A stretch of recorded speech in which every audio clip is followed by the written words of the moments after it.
আসসালামু আলাইকুম। এই মুহূর্তে আমার ভিডিওটি যারা দেখছেন তাদের কাছে আমার ছোট্ট একটি প্রশ্ন, যে কোনো ব্যক্তি যদি প্রতিদিন 5 বার যদি গোসল করে তার শরীরে কি ময়লা থাকা সম্ভব? হ্যাঁ, এই কথাটা আল্লাহ রাসূল সাল্লাল্লাহু আলাইহি ওয়াসাল্লাম উদাহরণ দিচ্ছে যে কোনো ব্যক্তি যেমন প্রতিদিন 5 বার গোসল করলে তার শরীরে ময়লা থাকা অসম্ভব, সেই রকম একইভাবে কোনো ব্যক্তি যদি প্রতিদিন 5 বার যদি 5 বার জামাতের সহিত কোনো ব্যক্তি যদি নামাজ আদায় করে তাহলে তার শরীরেও গুনাহ থাকা অসম্ভব।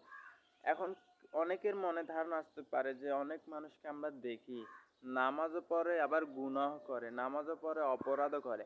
এই ক্ষেত্রে দোষ ওই ব্যক্তিরই, কারণ নিশ্চয় আল্লাহ তাআলা কোরআনে বলেছে নিশ্চয়ই নামাজ মানুষকে সকল ধরনের খারাপ কাজ থেকে বিরত রাখে।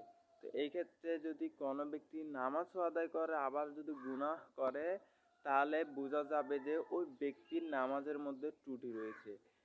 যেমন ধরো, কারণ নিশ্চয় আপনি যে নামাজ একমাত্র আল্লাহ তাআলাকে ভয় করে এবং এবং আল্লাহ তাআলার নির্দেশ মেনে যদি পড়েন এবং যদি সহিভাবে পড়েন, সুন্দরভাবে কোরআন তেলাওয়াত সহিভাবে সুন্দর করে পড়েন এবং আল্লাহ তাআলাকে ভয় করেন, নিশ্চয়ই আমি গ্যারান্টি দিলাম আপনি ওই ব্যক্তিকে সকল গুনাহ থেকে আস্তে আস্তে সরিয়ে দিব ওই নামাজ।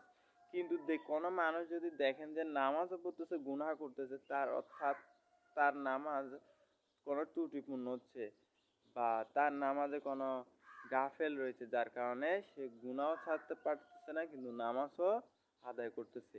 এরকম ভিডিও পেতে আইডিটি ফলো করুন। ধন্যবাদ।